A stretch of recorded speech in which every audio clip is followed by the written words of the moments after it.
main side, faded by the sun, worn by the passage of time, sits idle on US 60.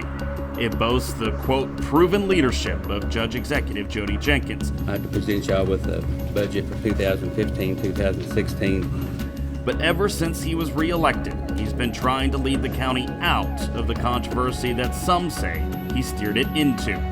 On New Year's Eve, Evansville detectives and federal agents seized equipment purchased by the Union County Fiscal Court in 2014. The seizure was part of a larger investigation into a multi-year, multi-state equipment theft ring, allegedly run by Thomas Elpers and his son Andrew. They probably sold them to people at a very discounted price where the people may or may not thought something was up with it. Mr. Elpers, can we talk to you? Since then, the Elpers have been arrested and federally indicted. In late April, Thomas Elpers also picked up another charge of insurance fraud. 5 days after Eyewitness News exposed glaring red flags with this equipment, including altered serial numbers and prices well below market value, Union County Attorney Brucey Moore filed this insurance claim. Moore also serves as the county's prosecuting attorney. The county's insurance carrier is KACO, or the Kentucky Association of Counties. Jenkins not only serves on KACO's board of directors, but he's also the second vice president of the executive board, the vice chair of the All Lines Fund Board, and he's on the Financial Advisors Board. In the claim dated February 10th, Moore claimed the equipment was purchased between May and December of 2014, but purchasing records show the equipment was purchased between February and July of 2014. In her letter, Moore also claimed the purchase of the equipment was presented to the fiscal court in the usual and normal manner, and while the fiscal court did approve of the purchases, it could be argued that there was nothing normal about it. Every piece of equipment was purchased for under $20,000, sometimes just barely under that threshold. Why is that significant?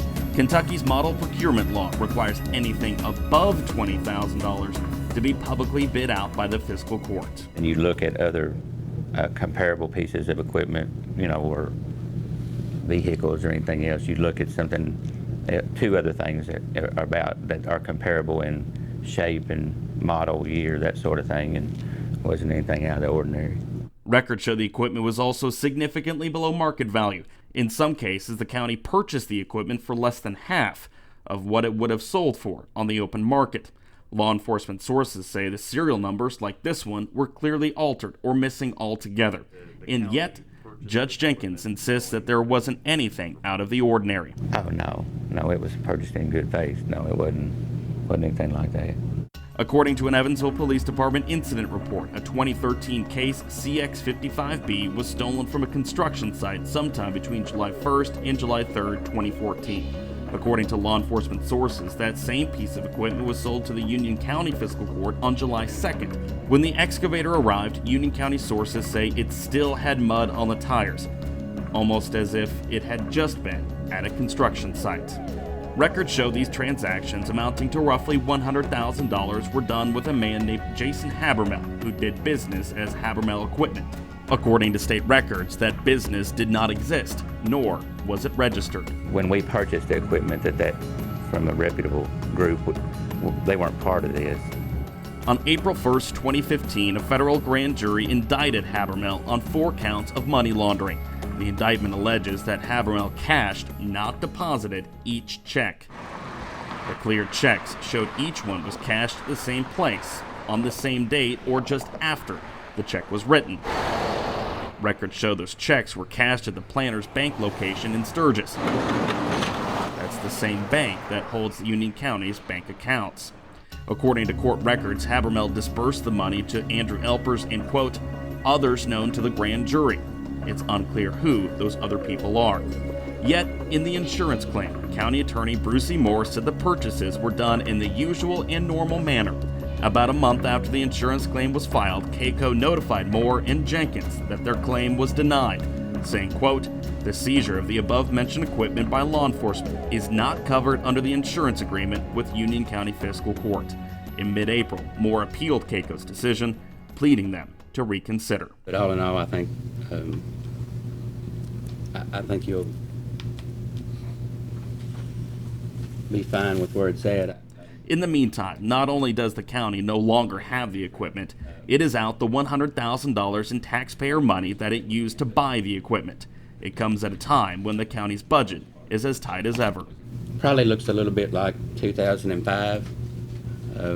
We've had some drop off in some of our, whether it be cost severance or TVA, with the sale of TVA property, occupational taxes, because of some of the layoffs. With the closure of some coal mines, the county's 2015-2016 budget will resemble the 2005 budget. The bottom line is going to be different in whatever those line items might be. Yet, the fiscal court and Judge Jenkins purchased this equipment that sources say the county simply did not need. It's been more than 5 months since the day of the raid. Any question or comment? And the stolen equipment controversy has never once been brought up in a fiscal court meeting. The court's last meeting in April wouldn't be any different. Judge, I would request if we could go into executive session to discuss potential litigation. It won't take long, I swear. And like many other meetings over the past few years, the fiscal court went into a closed-door executive session. Records show since January 2013, the fiscal court has gone into executive session more than 60% of the time. We do some personnel also. And despite this, they appeared confused on what is required by the state's open meetings law. Do we have to state what statute part of it? Is it for what part for personnel? Just personnel. I don't think we have to. I don't think we can just talk about personnel in general. It has to be something Has to be a specific reason. Yes. Specific reason. The application said they've gone over. We waited for the fiscal court to exit their executive session. Come into open session. Judge Jenkins, Union County's top leader, has remained steadfast in his insistence that the equipment was purchased in good faith. Motion to adjourn. So moved. Thank you. He's also remained steadfast in his refusal to comment on it. Also have a question about Jason Habermal. He's cashing these checks, the same bank branch, obviously the same bank that the county does business with as well. It was listed in the indictment which he was indicted a couple weeks ago, and is looking I to don't see have if any you have comment. any I didn't have investigation. Okay. Thank you. Were you getting kickbacks?